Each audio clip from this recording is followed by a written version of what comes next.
सद्बुद्धि का आश्रय लेकर आत्महत्यादि पाप कर्म से निवृत्त होने के संबंध में काश्यप ब्राह्मण और इंद्र का संवाद। वारुणी मदिरा तथा चिड़िया, इन दोनों का आप कभी स्मरण नहीं करते होंगे क्योंकि इनको आपने कभी खाया ही नहीं, परंतु कहीं और कोई भी भक्ष्य पदार्थ उन दोनों से बढ़कर नहीं है। प्राणियों में किसी के भी जो अन्यान्य भक्ष्य पदार्थ हैं जिनका तुमने पहले उपभोग नहीं किया है, उन भोजनों की स्मृति तुमको कभी नहीं होगी।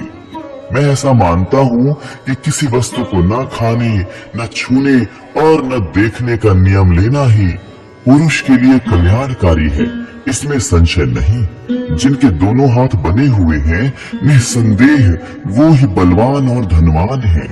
मनुष्यों को तो मनुष्यों ने ही दास बना रखा है।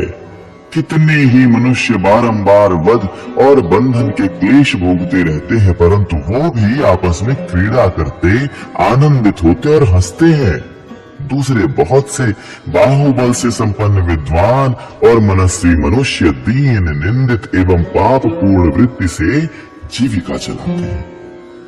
वो दूसरी वृत्ति का सेवन करने के लिए भी उत्साह रखते हैं, परंतु अपने कर्म के अनुसार जो नियत है वैसा ही मनुष्य भविष्य में होता है, ये जान ले।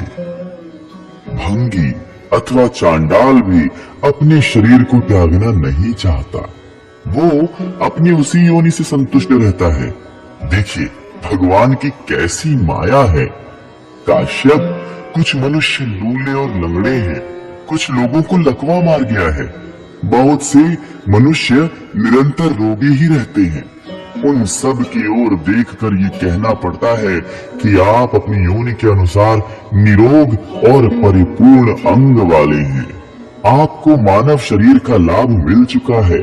ब्राह्मण देव, यदि आपका शरीर निर्भय और निरोग है, आपके सारे अंग ठीक हैं, किसी में कोई विकार नहीं आया है, तो लोक में कोई भी आपको धिक्कार नहीं सकता। आप धिक्कार के पात्र नहीं हो सकते। यदि आप पर जातिच्युत करने वाला कोई सच्चा कलंक लगा हो तो भी आपको प्राण त्याग का विचार नहीं करना चाहिए।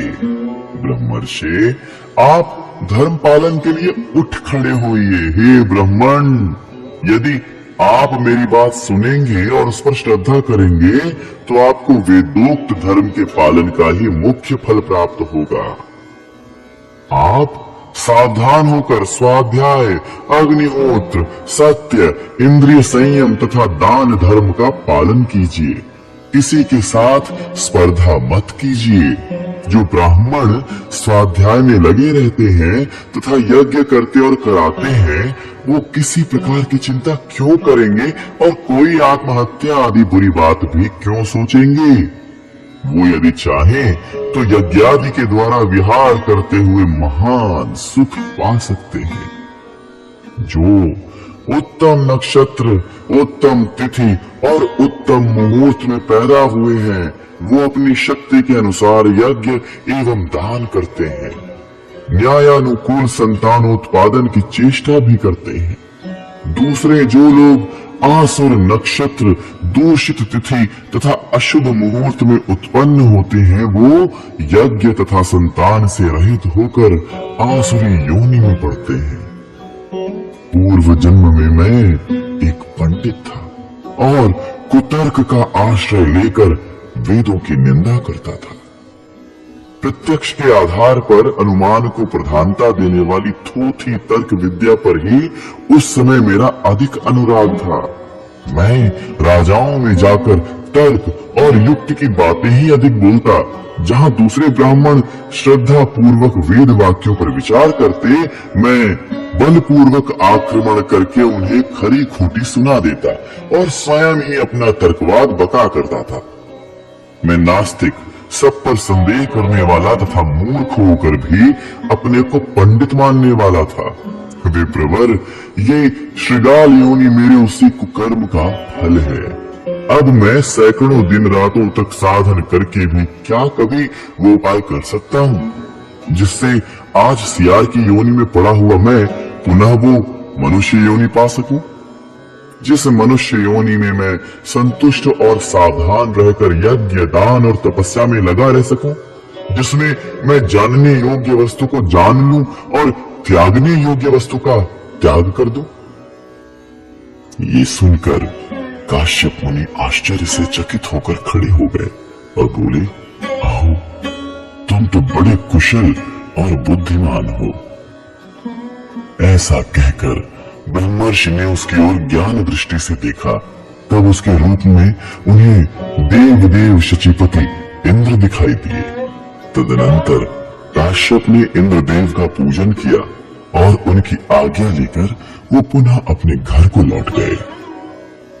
इस प्रकार श्री महाभारत शांति पर्व के अंतर्गत मोक्ष धर्म पर्व में गीदड़ और काश्यप का संवाद विषयक 180वां अध्याय पूरा हुआ। 181वां अध्याय, शुभाशुभ कर्मों का परिणाम कर्ता को अवश्य भोगना पड़ता है, इसका प्रतिपादन। युधिष्ठिर ने पूछा, पितामह, यदि दान, यज्ञ, तप अथवा गुरु शुश्रूषा पुण्य कर्म है और उसका कुछ फल होता है तो वो मुझे बताइए।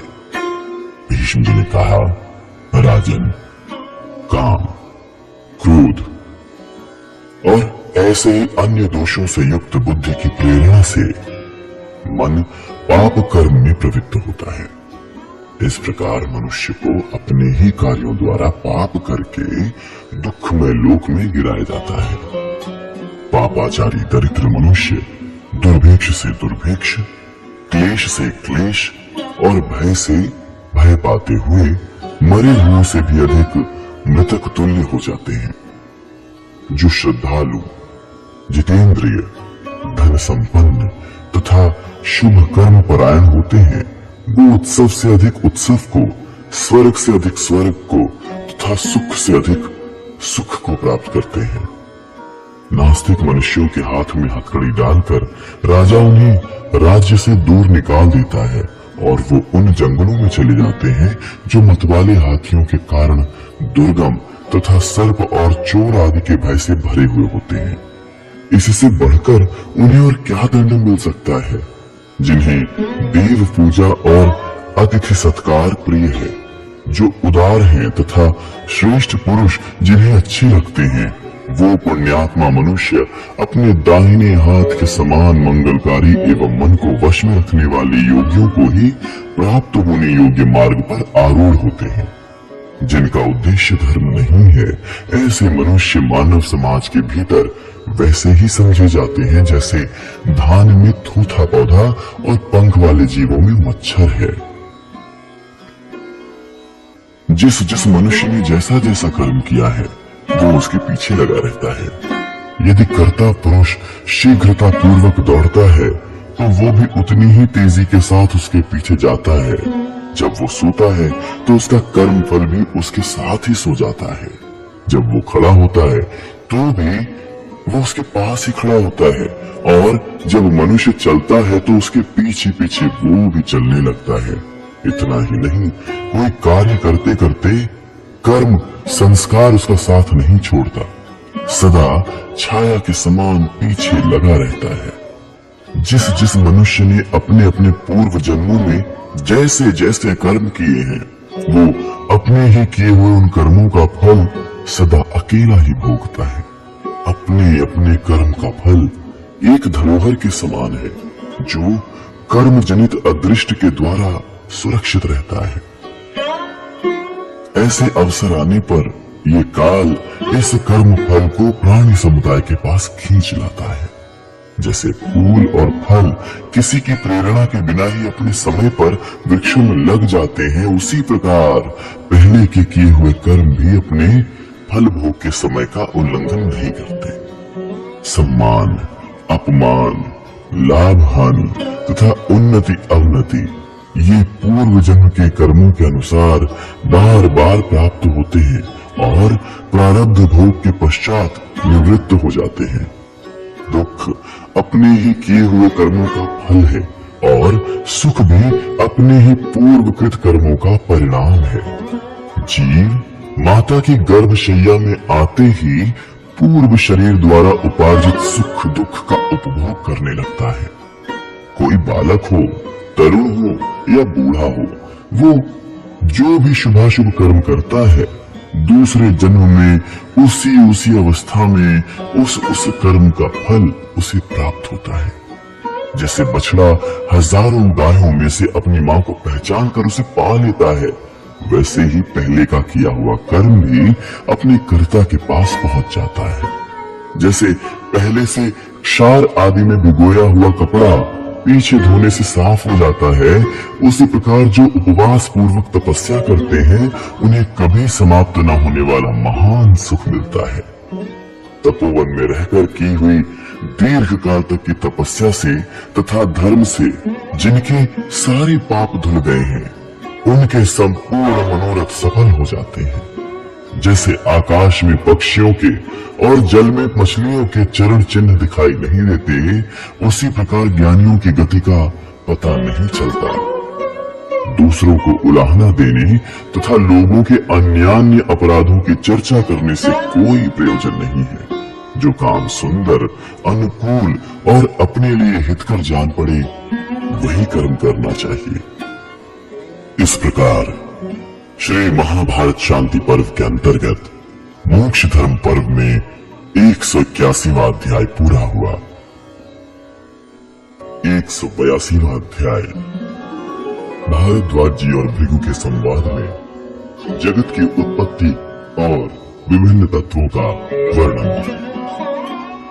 युधिष्ठिर ने पूछा, पितामह, इस संपूर्ण स्थावर जंगम जगत की उत्पत्ति कहाँ से हुई है? प्रलय काल में ये किसमें लीन होता है, ये मुझे बताइए। समुद्र, आकाश, पर्वत, मेघ, भूमि, अग्नि और वायु सहित इस संसार का किसने निर्माण किया है? प्राणियों की सृष्टि किस प्रकार हुई है? वर्णों का विभाग किस तरह किया गया? उनमें शौच और अशौच की व्यवस्था कैसे हुई तथा धर्म और अधर्म का विधान किस प्रकार किया गया? जीवित प्राणियों का जीवात्म कैसा है? जो मर गए वो कहाँ चले जाते हैं? इस लोक से उस लोक में जाने का क्रम क्या है? ये सब बातें आप हमें बताएं। भीष्म जी बोले, राजन, विज्ञ पुरुष इस विषय में एक प्राचीन इतिहास का उदाहरण दिया करते हैं, जिसमें भरद्वाज के प्रश्न करने पर भृगु के उपदेश का उल्लेख हुआ है। कैलाश पर्वत के शिखर पर अपने तेज से दैदीप्यमान होते हुए महातेजस्वी महर्षि भृगु को बैठा देख महाराज मुनि ने पूछा, समुद्र, आकाश, पर्वत, मेघ, भूमि, अग्नि और वायु सहित संसार का किसने निर्माण किया है? प्राणियों की सृष्टि किस प्रकार हुई? वर्णों का विभाग किस तरह किया गया? उनमें शौच और अशौच की व्यवस्था कैसे हुई तथा धर्म और अधर्म का विधान किस प्रकार किया गया? जीवित प्राणियों का जीवात्मा कैसा है? जो मर गए वो कहाँ चले जाते हैं तथा ये लोक और परलोक कैसा है? ये सब मुझे बताने की कृपा करें। भरद्वाज मुनि के इस प्रकार अपना संशय पूछने पर ब्रह्मा जी के समान तेजस्वी ब्रह्मर्षि भगवान भृगु ने उन्हें सब कुछ बताया। भृगु बोले, ब्राह्मण, भगवान नारायण संपूर्ण जगत स्वरूप हैं। वो ही सबके अंतरात्मा और सनातन पुरुष हैं। वो ही कूटस्थ, अविनाशी, अव्यक्त, निर्लेप, सर्वव्यापी, प्रभु, प्रकृति से परे और इंद्रियातीत हैं। उन भगवान नारायण के हृदय में जब सृष्टि विषयक संकल्प का उदय हुआ तो उन्होंने अपने 1000वें अंश से एक पुरुष को उत्पन्न किया। महर्षियों ने सर्वप्रथम जिसको इसी नाम से सुना था, जो मानस पुरुष के नाम से प्रसिद्ध है। पूर्व काल में उत्पन्न वो मानस देव अनादि, अनंत, अभेद्य, अजर और अमर है। उसी की अव्यक्त नाम से प्रसिद्धि है। वही शाश्वत, अक्षय और अविनाशी है। उससे उत्पन्न सब प्राणी जन्मते और मरते रहते हैं। उस स्वयंभू देव ने पहले महत्तत्व की रचना की, फिर उस महत्तत्व स्वरूप भगवान ने अहंकार की भी सृष्टि की। संपूर्ण भूतों को धारण करने वाले अहंकार स्वरूप भगवान ने शब्द तन्मात्रा रूप आकाश को उत्पन्न किया। आकाश से जल और जल से अग्नि एवं वायु की उत्पत्ति हुई। अग्नि और वायु के संयोग से इस पृथ्वी का प्रादुर्भाव हुआ। उसके बाद उस स्वयंभू मानस देव ने पहले एक तेजोमय दिव्य कमल उत्पन्न किया। उसी कमल से वेदमय निधि रूप ब्रह्मा जी प्रकट हुए। वो अहंकार नाम से भी विख्यात हैं और समस्त भूतों के आत्मा तथा उन भूतों की सृष्टि करने वाले हैं। ये जो 5 महाभूत हैं, इनके रूप में महातेजस्वी ब्रह्मा ही प्रकट हुए हैं। पर्वत उनकी हड्डियां हैं, पृथ्वी उनका मेद और मांस है, समुद्र उनका रुधिर है और आकाश उदर है। वायु निश्वास है, अग्नि तेज है, नदियां नाड़ियां हैं, सूर्य और चंद्रमा जिन्हें अग्नि और सोम भी कहते हैं, ब्रह्मा जी के नेत्रों के रूप में प्रसिद्ध है। आकाश का ऊपरी भाग उनका सिर है, पृथ्वी पैर है और दिशाएं भुजाएं हैं। वो अचिंत्य स्वरूप ब्रह्मा सिद्ध पुरुषों के लिए भी दुर्विज्ञेय हैं, इसमें संशय नहीं है। वो स्वयंभू ही भगवान विष्णु हैं, जो अनंत नाम से प्रसिद्ध हैं। वो ही संपूर्ण भूतों के अंतःकरण में अंतर्यामी आत्मा के रूप में विद्यमान है। जिनका हृदय शुद्ध नहीं है, उनके लिए इनके स्वरूप को ठीक ठीक जानना बहुत कठिन है। वो ही संपूर्ण भूतों की उत्पत्ति के लिए प्राकृत अहंकार की सृष्टि करने वाले हैं। तुमने मुझसे जो पूछा था कि इस विश्व की उत्पत्ति किससे हुई है, वो सब मैंने तुम्हें बता दिया। भारद्वाज ने पूछा, प्रभु, आकाश, दिशा, पृथ्वी और वायु का कितना कितना परिमाण है, ये ठीक ठीक बताकर मेरा संशय दूर कीजिए। भृगु जी ने कहा, मुनि, ये आकाश तो अनंत है, इसमें अनेकानेक सिद्ध और देवता निवास करते हैं। इसमें अनेक भिन्न भिन्न लोक भी स्थित हैं। ये बड़ा ही रमणीय है और इतना महान है कि कहीं इसका अंत नहीं मिलता। ऊपर तथा नीचे जाने से जहाँ सूर्य और चंद्रमा नहीं दिखाई देते, वहाँ सूर्य और अग्नि के समान तेजस्वी देवता स्वयं अपने प्रकाश से ही प्रकाशित होते हैं। मानद, परंतु ये तेजस्वी नक्षत्र स्वरूप देवता भी इस आकाश का अंत नहीं देख पाते, क्योंकि ये दुर्गम और अनंत है। ये बात तुम्हें मेरे मुख से सुनकर अच्छी तरह समझ लेनी चाहिए। ऊपर ऊपर प्रकाशित होने वाले स्वयं प्रकाश देवताओं से ये अप्रमेय आकाश भी भरा हुआ सा प्रतीत होता है। पृथ्वी के अंत में समुद्र है, समुद्र के अंत में घोर अंधकार है, अंधकार के अंत में जल है और जल के अंत में अग्नि की स्थिति बताई गई है। रसातल के अंत में जल है, जल के अंत में नागराज शेष हैं, उनके अंत में पुनः आकाश और आकाश के ही अंत भाग में पुनः जल है। इस प्रकार भगवान का, आकाश का, जल का तथा अग्नि और वायु का भी अंत और परिमाण जानना देवताओं के लिए भी अत्यंत कठिन है। अग्नि, वायु, जल और पृथ्वी, इनके रंग रूप आकाश से ही गृहीत होते हैं, अतः उससे भिन्न नहीं है। तत्व ज्ञान न होने से ही उनमें भेद की प्रतीति होती है। ऋषियों ने विविध शास्त्रों में तीनों लोकों और समुद्र के विषय में तो कुछ निश्चित प्रमाण बताया भी है, परंतु जो दृष्टि से परे है और जहाँ तक इंद्रियों की पहुँच नहीं है, उस परमात्मा का परिमाण कोई कैसे बताएगा। आखिर इन सिद्धों और देवताओं का ज्ञान भी तो परिमित ही है। अतः परमात्मा मानस देव और उनके नाम के अनुरूप ही अनंत है। उनका सुप्रसिद्ध अनंत नाम उनके गुण के अनुसार ही है।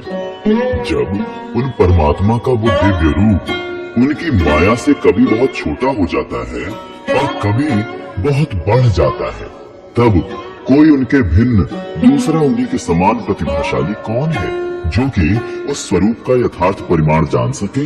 अर्थात ऐसा कोई नहीं है। तदनंतर पूर्वोक्त कमल से सर्वज्ञ मूर्तिमान प्रभावशाली परम उत्तम तथा प्रथम प्रजापति धर्ममय ब्रह्मा का प्रादुर्भाव हुआ। भारद्वाज ने पूछा। प्रभु, यदि ब्रह्मा जी कमल से प्रकट हुए तब तो कमल ही ज्येष्ठ प्रतीत होता है, परंतु आपने ब्रह्मा जी को पूर्वज बताया है, अतः यह संदेह मेरे मन में ही रह गया। भृगु ने कहा, मुनि, मानस देव का जो स्वरूप बताया गया है वही ब्रह्म रूप में प्रकट है। उन्हीं ब्रह्मा जी के आसन के लिए इस पृथ्वी को ही पद्म कहते हैं। इस कमल की कर्णिका मेरु पर्वत है जो आकाश में बहुत ऊंचे तक गया है। उसी पर्वत के मध्य भाग में स्थित होकर जगदीश्वर ब्रह्मा संपूर्ण लोकों की सृष्टि करते हैं। इस प्रकार श्री महाभारत शांति पर्व के अंतर्गत मोक्ष धर्म पर्व में भृगु और भारद्वाज का संवाद विषयक 182वां अध्याय पूरा हुआ।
यथार्थ मोक्ष